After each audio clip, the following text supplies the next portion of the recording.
Melanjutkan cerita sebelumnya, di mana Ye Xingyun, Gao Dong, dan Zhang Jie memasuki kompetisi Xinghai. Kompetisi Xinghai dapat diikuti dengan dua cara. Yang pertama menggunakan token Tianzhou. Dengan token tersebut, mereka bisa langsung memasuki kompetisi Xinghai yang sebenarnya. Akan tetapi, bagi orang-orang biasa, mereka harus berjuang melewati kompetisi pengganti. Dalam hal ini, kelompok Ye Xingyun dibagi menjadi dua tim. Zhang Jie masuk menggunakan token, sedangkan Ye Xingyun dan Gao Dong melewati kompetisi pengganti. Dalam kompetisi pengganti, Ye Xingyun menyinggung Pangeran Tiancheng, yang menyebabkan Tiancheng mengirim beberapa bawahannya untuk menghajar Ye Xingyun di babak ketiga. Pada babak ketiga ini, semua orang bebas bertarung, baik kelompok atau individual, untuk mendapatkan token. Dengan token tersebut, mereka bisa melangkah ke kompetisi Xinghai yang sebenarnya. Setelah mengalahkan lawannya, Ye Xingyun didatangi oleh seorang pria besar yang bernama Tao Liu. Dia mengajak Ye Xingyun bekerja sama dalam kompetisi Xinghai yang sebenarnya. Sedikit mengobrol, Tao Liu mengetahui kalau Ye Xingyun tidak memiliki banyak informasi tentang kompetisi Xinghai ini. Dia pun menjelaskan, kompetisi Xinghai dibagi menjadi dua tahap. Tahap pertama adalah pertarungan. Kau dapat membentuk tim. 20 orang terakhir dari 200 peserta yang berdiri di atas arena akan bisa lanjut ke tahap berikutnya. Ye Xingyun mulai paham. Dia berkata, kalau begitu, kelompok kita nantinya harus ada muridku. Tao Liu berkata, murid yang kau bicarakan adalah orang ini. Tao Liu menunjuk ke Gao Dong. Merasa diremehkan, Gao Dong berkata, kenapa? Kau pikir aku akan menjadi beban? Tao Liu pun tidak membahas lagi. Dia memperkenalkan dirinya kepada Ye Xingyun dan Gao Dong. Mereka bertiga saling memperkenalkan diri.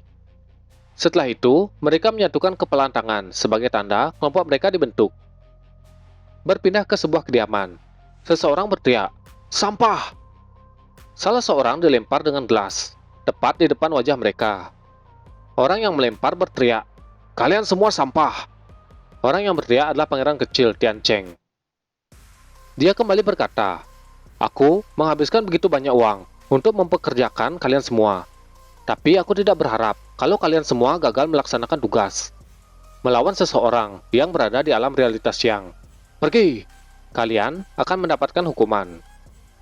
Kedua orang yang menjadi pemimpin kelompok tersebut ketakutan. Wajahnya memucat. Kedua pemimpin kelompok sudah dihukum. Kedua pemimpin kelompok mendapat hukuman cambuk, diikuti dengan anggota lain di belakangnya. Sakit yang sangat hebat dirasakan ketika cambuk itu menyentuh tubuh mereka. Cambuk itu terus dihayunkan kepada mereka.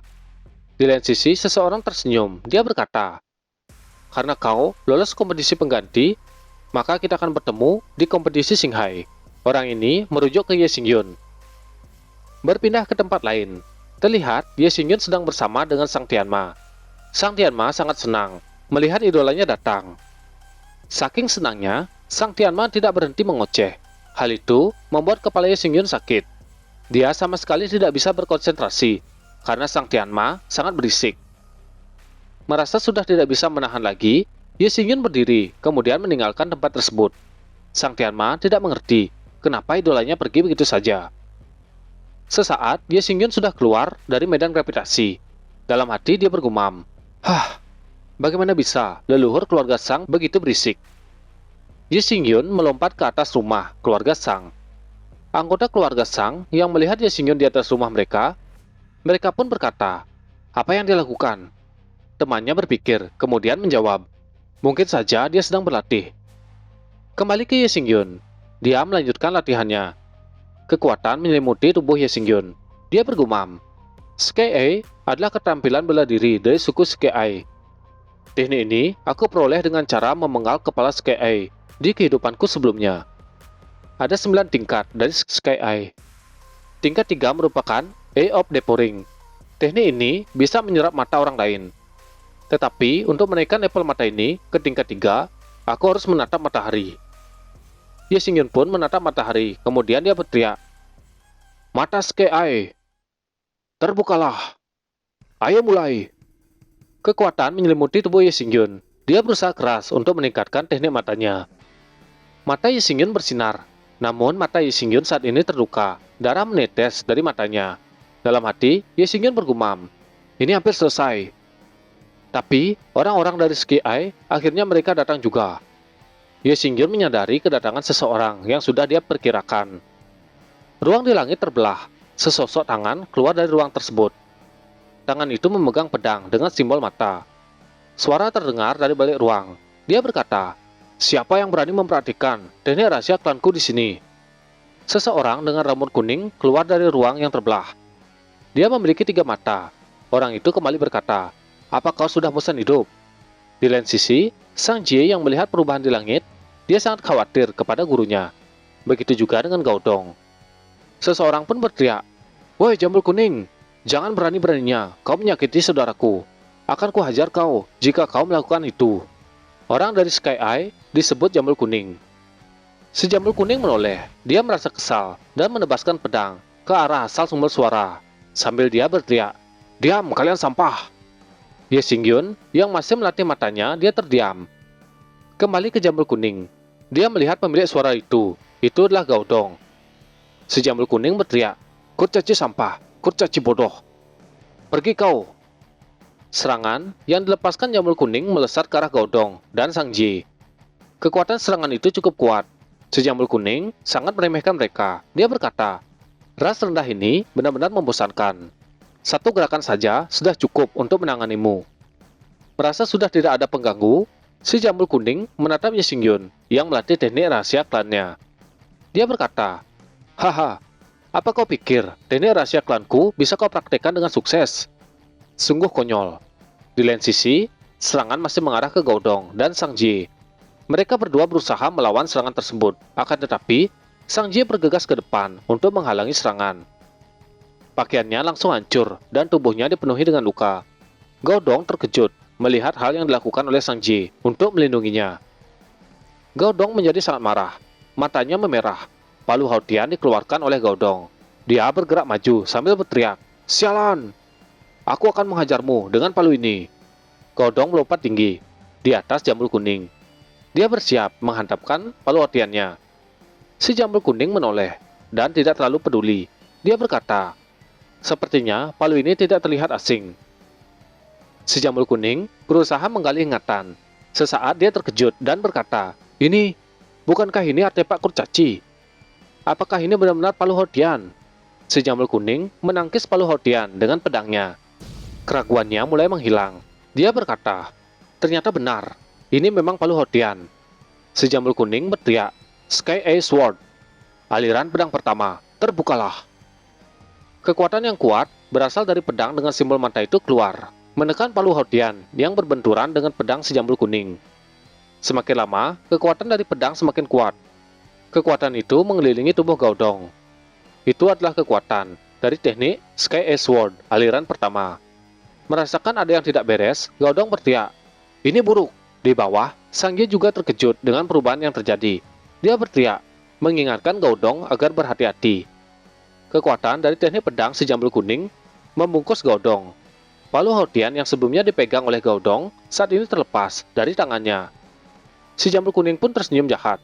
Dia menatap Gaodong sambil berkata, "Haha, sudah terlambat." Kekuatan berwarna hitam dilapisi dengan cahaya biru menyelimuti Gaodong. Si jambul kuning berteriak, "Rasakan teknikku ini."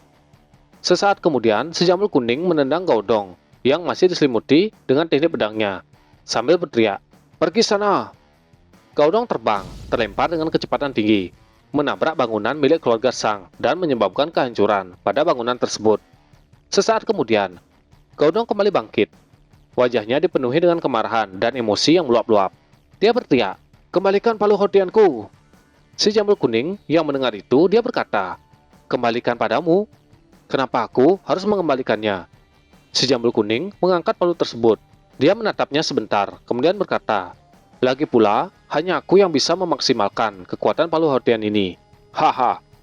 Di sampingnya ada Ye Xingyun. Dia yang sebelumnya terdiam, saat ini berkata, "Apa katamu?" Mendengar suara Ye Xingyun, si jambul kuning menoleh. Dia berkata, Aku hampir lupa denganmu." Kekuatan dari tubuh Ye Xingyun mulai dikeluarkan. Kekuatan itu meluap-luap. Si jambul kuning yang merasakan itu cukup terkejut. Dia bergumam, "Kenapa kekuatan anak ini tiba-tiba menjadi kuat?" Wajah si jambul kuning menjadi suram. Dia berkata, Apakah kau masih berani mempraktekkan teknik rahasia milik suku Sky-Eku? Padahal kultivasimu sangat lemah, benar-benar tidak takut mati. Ye Xingyun menjawab, "Ku bilang, kembalikan palu itu kepadanya. Palu itu sangat penting baginya."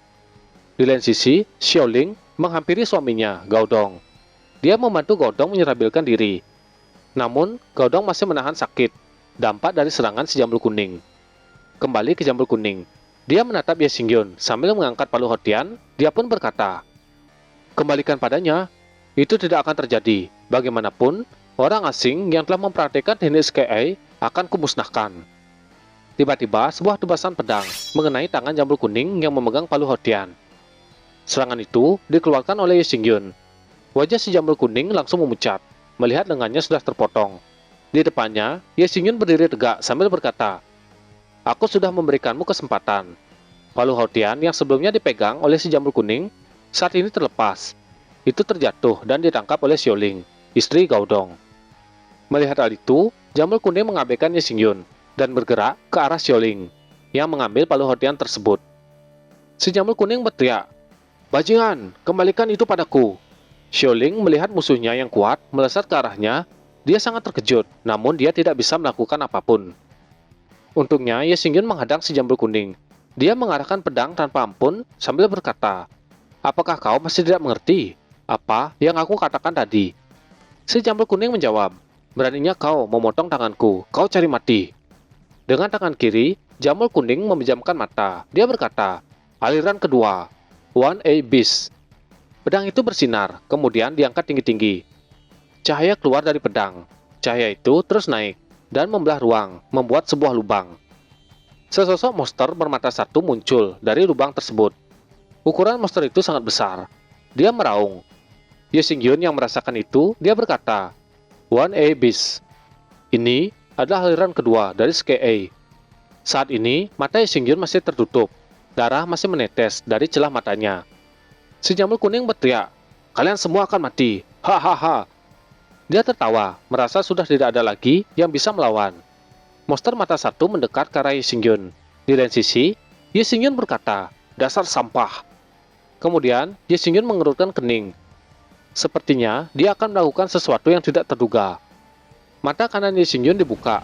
Mata itu dipenuhi dengan cahaya yang memancar keluar. Ye Xingyun berteriak, "Kembalilah." Wajah monster dengan satu mata langsung menggigil. Wajahnya sangat pucat setelah menatap mata Ye Xingyun.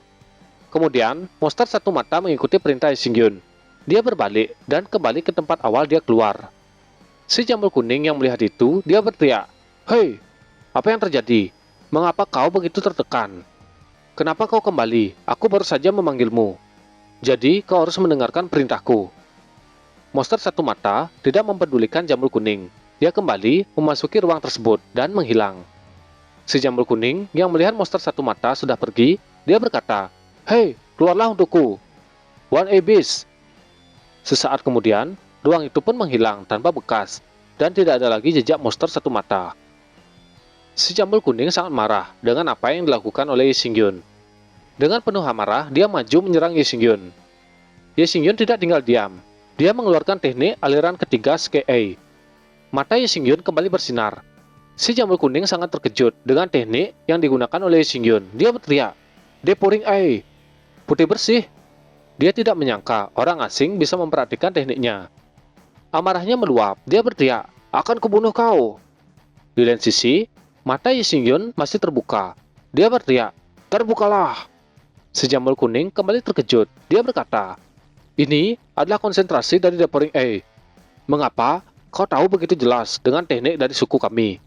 Siapa kau sebenarnya?" Ye Xingyun menutup matanya. Sambil mengeluarkan pedang dari sarungnya, Ye Xingyun berkata, "Bisa mengenali Palu Hotian, kau seharusnya bisa menebak." Wajah Jambul Kuning semakin memucat.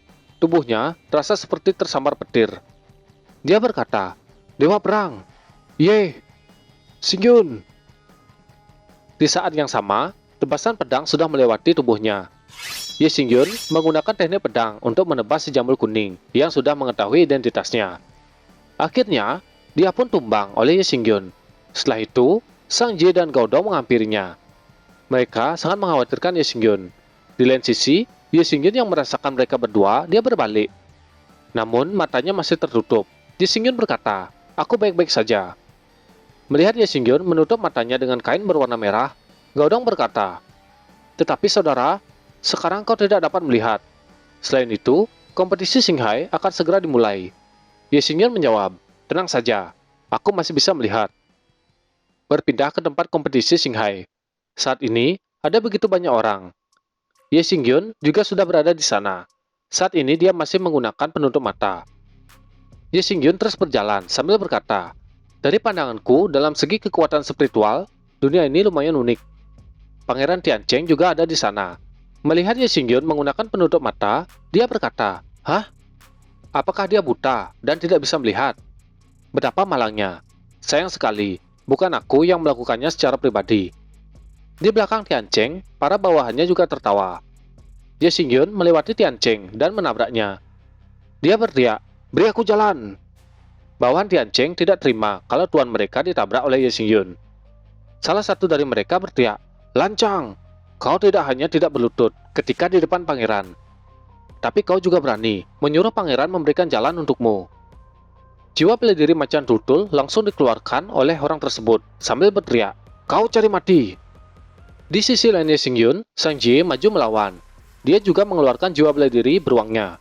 Dia berteriak, "Takkan kubiarkan kau menyentuh guruku." Ye Xingyun masih terus berjalan, sementara kedua orang itu saling bertarung. Salah satu dari mereka terpental dan mencoba menyetabilkan diri. Itu adalah lawan Sang Jie. Dia berkata, "Lumayan juga kau. Tapi selanjutnya, aku akan memberimu kematian." Ye Xingyun menoleh ke belakang. Dia berkata, "Sang Jie, kau tidak perlu menahan diri, bunuh saja dia." Sang Jie mengikuti perintah Ye Xingyun. Di depan Ye Xingyun ada Tao Liu. Dia melihat Sang Jie dan berkata, "Ternyata itu muridmu. Aku khawatir kau akan membiarkan korek api menyala dengan sendirinya." Ye Xingyun menjawab, "Ya, muridku tidak lebih buruk darimu." Sang Jie kembali menyerang lawannya. Saat ini, lawannya dipukul dengan jiwa bela dirinya. Lawan Sang Jie berkata, "Tunggu sebentar, pangeran, tolong aku." Sang Jie benar-benar tidak menahan diri. Dia menghancurkan musuh dengan pukulan ganas jiwa bela dirinya. Sesaat, tempat itu dipenuhi dengan debu. Sang Jie merapikan pakaian, kemudian berkata, "Guru, aku telah menyelesaikan perintahmu." Ye Xingyun menjawab, "Kerja bagus." Seseorang yang melihat kejadian itu, dia berteriak, "Cari mati! Beraninya kau mengusik pangeran. Lihat, bagaimana aku akan memberikanmu pelajaran." Sekarang, Gaodong yang maju. Dia berteriak, "Sang Jie, jangan lakukan apapun. Serahkan saja orang ini untukku." Lalu Hou-Tian dihantamkan ke orang yang sebelumnya berteriak. Tao Liu yang melihat kekuatan Gaodong, dia berkata, "Sepertinya kelompok kita sangat kuat." Berpindah ke atas arena, seseorang berteriak, "Diam semua! Aku akan mulai berbicara. Hari ini adalah babak pertama kompetisi Xinghai. Hanya akan ada 20 orang yang maju ke babak kedua. Selain itu, 20 orang ini akan menjadi murid Akademi Xinghai. Babak pertama adalah pertarungan seperti biasa, tapi medan perang tidak ada di sini, melainkan di situ." Panitia itu menunjuk ke suatu arah. Di arah tersebut, seseorang melayang. Di depannya ada sebuah portal. Panitia itu mengenakan baju merah. Dia berkata, "Ini adalah dunia ilusi. Tetapi, dunia ini seperti dunia nyata bagi kalian. Setiap 10 menit, aku akan mengumumkan jumlah orang yang tersisa di dalamnya. Dan saat ini, mereka yang ingin berhenti masih memiliki kesempatan." Dalam hati, panitia berpakaian merah bergumam, "Aku tidak tahu apakah ada orang yang cocok untuk Phantom A kali ini." Di lain sisi, Ye Xingyun menatap ke arah portal tersebut. Dia bergumam, "Phantom A? Phantom Array? Bagaimana bisa Phantom Array ada di dunia panah ini?" Saat ini, Ye Xingyun menjadi ketua dari kelompok mereka. Gaodong dan Tao Liu mengajak Ye Xingyun. Mereka pun mulai berjalan memasuki tempat tersebut. Dalam hati, Ye Xingyun bergumam, "Aku tidak tahu apakah aku memiliki kesempatan untuk menyerap Phantom A itu." Di lain sisi, Pangeran Tiancheng menatap ke suatu arah. Dia bergumam, "Hanya ada beberapa orang yang tak tersentuh yang berani membunuhku." Setelah itu dia berkata, "Ayo, kita pergi juga." Di belakang, seseorang memegang pundak Tiancheng. Dia berkata, "Pangeran kecil, kenapa Anda terlihat kesal?" Tiancheng terkejut saat pundaknya ditepuk. Dia pun berteriak, "Apa kau cari mati? Seenaknya saja menepuk pundakku." Ngomong-ngomong, ada apa dengan lenganmu? Kelihatannya kau terluka parah. Di lain sisi, seorang wanita dengan penutup kain yang memperlihatkan pahanya yang indah, wanita itu berkata, "Bisakah kalian tidak menghalangi jalan?" Mata pangeran langsung berbinar, melihat kecantikan di depannya. Setiap lekuk tubuh wanita ini sangat indah. Itu bisa membuat semua pria rela bertarung untuk memperebutkannya. Wajah Tian Cheng memerah. Dia berkata kepada wanita tersebut, ternyata ini adalah perwakilan dari keluarga Murong. Wanita ini adalah jiwa Domesday Prim. Dia pun berjalan melewati sang pangeran. Sang pangeran tidak marah, malahan dia memperkenalkan diri bahwa dia adalah pangeran kecil dari kota Xinghai. Tian Cheng menyapa seseorang yang sudah dia kenal. Dia berkata, "Tuan muda Murong ini luar biasa. Pada saat itu tanganmu terpotong, tapi dia berhasil menyembuhkannya kembali. Itu luar biasa." Tuan Murong ini kembali mengingat bagaimana dia bisa disembuhkan. Dalam ingatan itu, patria keluarga Murong berkata ke seseorang, "Terima kasih orang besar yang telah menyambungkan tangan baru untuk anakku." Kembali ke saat ini, Tian Cheng mendekat ke Tuan muda Murong. Dia berkata, "Berhenti bicara omong kosong. Katakan yang sebenarnya. Kecantikan ini hanya ditakdirkan untukku kan?" Tuan muda Murong cukup terkejut dengan perkataan dari pangeran di depannya. Di lain sisi, dengan pose menggoda, Domesday Prim menatap ke Tian Cheng. Tian Cheng yang sudah kelepek-kelepek, dia berkata, "Saya tidak tahu siapa nama gadis cantik ini. Saya adalah pangeran kecil dari Kekaisaran Xinghai." Domesday Prim mengatakan kalau namanya adalah Ara. Kemudian dia berkata, "Kulit pangeran kecil cukup putih dan lembut." Di lain sisi, Tuan muda Murong yang mengetahui asal-usul Domesday Prim atau Ara, dia berbalik, wajahnya memucat. Kemudian dia berkata, "Pangeran, tunggu sebentar, itu tidak seperti yang kau pikirkan." Poet Plim yang juga ada di sana, dia berkata, "Siapa orang yang sebelumnya berselisih denganmu?" Tian Cheng yang mendengar itu sangat kesal. Dia berbalik melihatnya dan berteriak, "Siapa kau? Jangan ikut campur." Kekuatan yang kuat dirasakan oleh Tian Cheng. Hal itu membuat wajahnya pucat. Akhirnya, dia menjawab, "Itu, dia adalah Ye Xingyun." Poet Blim berkata, "Kalau begitu, apakah kau ingin membunuhnya? Aku akan memberikanmu kekuatan." Tian Cheng menjawab, "Baik, berikan aku kekuatan itu." Sesaat kemudian, Tian Cheng berjalan masuk ke portal. Di belakangnya, Tuan muda Murong menatap Poet Blim dan bertanya, "Tuan, bagaimanapun, dia adalah pangeran kecil dari Kekaisaran Xinghai. Kenapa Anda melakukan itu?" Poet Blim menjawab, "Kekaisaran Xinghai, apa itu? Selain itu, tidak ada yang tahu kalau aku yang melakukannya." Kekuatan yang kuat memasuki tubuh pangeran. Dia sangat bersemangat.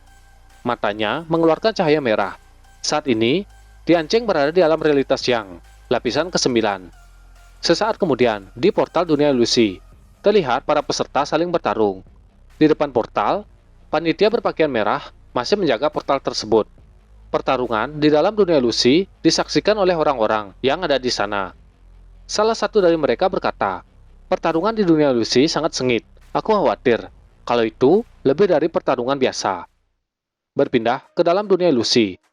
Terlihat Ye Xingyun yang sedang diserang oleh seseorang berpakaian hitam dengan bandana di kepalanya. Dengan satu tebasan, Ye Xingyun membunuh orang tersebut. 10 menit kemudian, panitia berbaju merah berteriak, "100 orang yang tersisa." Kembali ke Ye Xingyun. Seseorang berada di belakang Ye Xingyun. Dia bersiap menebas Ye Xingyun dari belakang. Akan tetapi, Gaodong yang melihat itu, dia bergegas maju sambil berteriak, "Cari mati! Kau diam-diam ingin menyerang saudaraku." Orang tersebut langsung dihajar oleh Gaodong dengan palu hotiannya, hingga orang itu terpental. Sesaat, beberapa langkah kaki terdengar. Mereka datang bergerombolan. Ye Xingyun yang sudah merasakan itu, dia berteriak, "Keluar! Aku tahu itu kau." Kelompok orang yang datang adalah kelompok Pangeran Tian Cheng. Dia berkata ke Ye Xingyun, "Kau masih ingin memasuki Akademi Xinghai? Lalu, apa yang harus aku lakukan ketika ada seseorang yang menyinggung perasaanku?" Kelompok Ye Xingyun sudah bersiap dengan kejadian tersebut. Saat ini, kedua kelompok sudah siap untuk bertarung.